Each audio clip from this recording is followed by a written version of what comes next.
Hi friends, welcome back stay cookings. இன்றைக்கி நம்ம வீடியோவில் புளிச்சிக்காய் ஊறுகாய் தான் போட போகிறோம். அது இப்போது எப்படி தயார் பண்ணலான்னு பார்க்கலாம் வாங்க. அதுக்கு நான் இப்போ கொஞ்சம் புளிச்சிக்காய் எடுத்திருக்கேன் பாருங்கள், கழுவி எடுத்திருக்கேன்.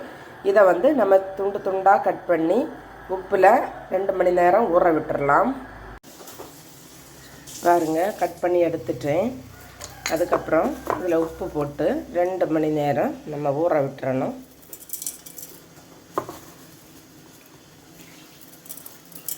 கொஞ்சமும் தண்ணி இல்லாமல் கட் பண்ணிக்கோங்க.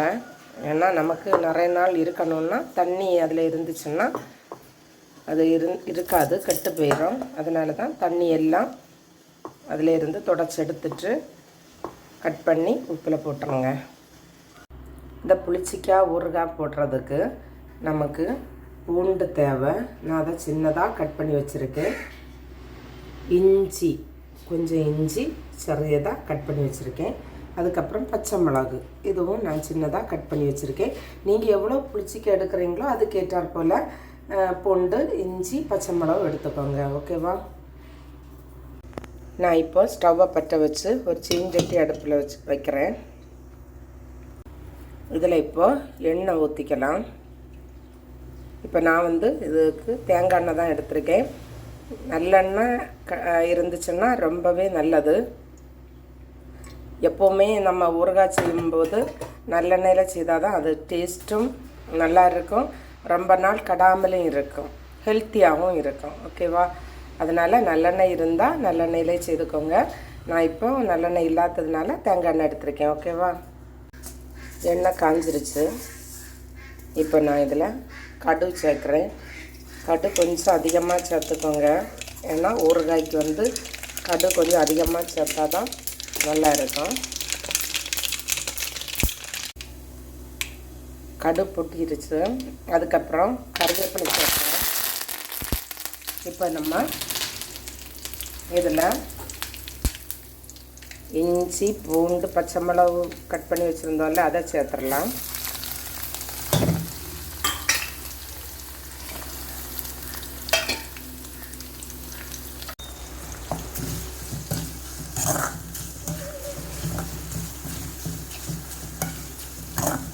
இப்போ இதில் ரொம்ப முக்கியம் என்னென்னா, எதுலேயுமே தண்ணி இருக்கக்கூடாது. பார்த்துடுங்க, தண்ணி இருந்துச்சுன்னா சீக்கிரம் கெட்டு போயிடும்.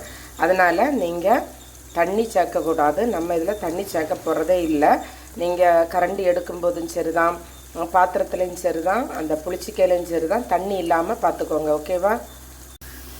பாருங்கள், இஞ்சி, பூண்டு, பச்சை மிளகு கொஞ்சம் செவந்து வந்துடுச்சு, போதும். இனி நம்ம இதில் பொடிகள் சேர்த்துடலாம். இப்போ நான் இதுக்கு காஷ்மீரி சில்லி பவுடர் எடுத்திருக்கேன். அதுக்கப்புறம் மஞ்சப்பொடி எடுத்திருக்கேன், கொஞ்சமாக மஞ்சப்பொடி எடுத்திருக்கேன். வெந்தயப்பொடி எடுத்திருக்கேன். வெந்தயப்பொடினா உலுவாப்பொடி. அதுக்கப்புறம் 1/2 டீஸ்பூன் மல்லிப்பொடி எடுத்திருக்கேன். காயப்பொடி எடுத்திருக்கேன். இந்த மல்லிப்பொடி எதுக்கு எடுத்திருக்கேன்னா, இந்த புளிச்சிக்காய் ஊறுகாய்க்கு கொஞ்சம் மல்லி சேர்த்தா நல்லா இருக்கும், மல்லிப்பொடி சேர்த்தா நல்லா இருக்கும். அதுக்காகத்தான் எடுத்திருக்கேன். அதில் உள்ள ஒரு உவர்ப்பு சுவை அந்த இது மாறுறதுக்காகத்தான் நான் இந்த மல்லிப்பொடி எடுத்திருக்கேன். இப்போ நம்ம சிம்மில் வச்சிடலாம். ஃப்ளேம் சிம்மில் வச்சிடலாம். இந்த பொடியெல்லாம் சேர்த்துடலாம்.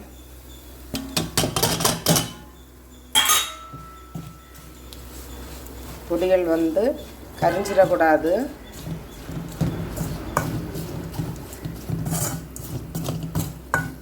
இதுக்கு பச்சை ஸ்மெல் கொஞ்சம் மாறட்டும்.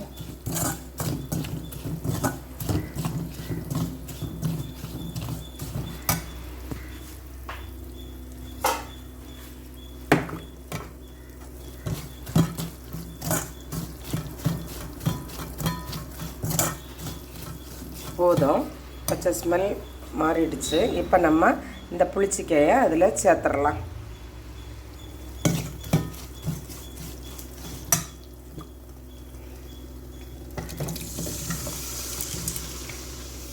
எந்த தண்ணியுமே சேர்க்கக்கூடாது.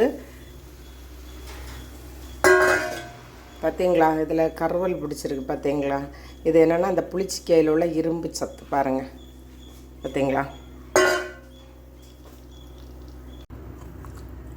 பாருங்கள் ஃப்ரெண்ட்ஸ், இந்த நேரத்தில் நம்ம உப்பெல்லாம் பார்த்துடணும். நான் இப்போ இதுக்கு உப்பு பார்த்துட்டேன், கொஞ்சம் உப்பு குறைவாக இருக்குது. நம்ம இப்போ இதில் கொஞ்சம் கூட உப்பு சேர்த்துடலாம்.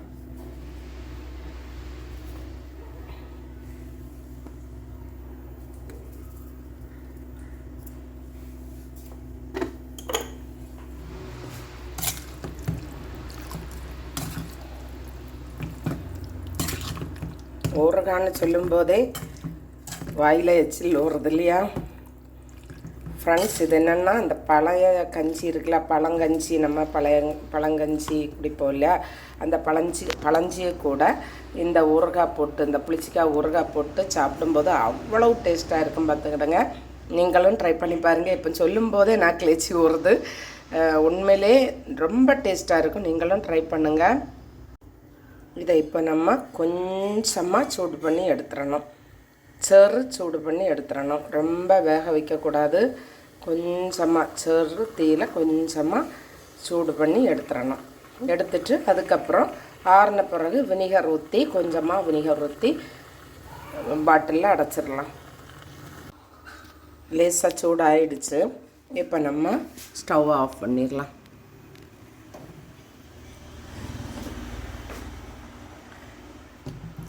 இனி இப்படியே இருந்து இப்போ உப்பு எரிப்பு எல்லாமே கரெக்டாக இருக்குது பாருங்கள்.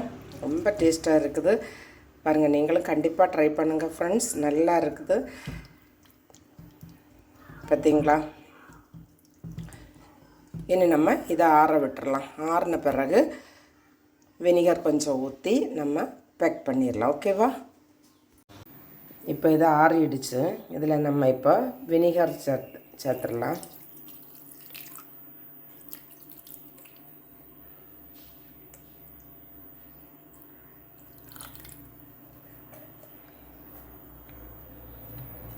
இனி நல்லா மிக்ஸ் பண்ணி பாட்டிலில் அடைச்சிடலாம். ஃப்ரெண்ட்ஸ், பாட்டிலில் அடைச்சிட்டேன் பாருங்கள். பார்க்கிறதுக்கு எப்படி இருக்குன்னு பாருங்கள்.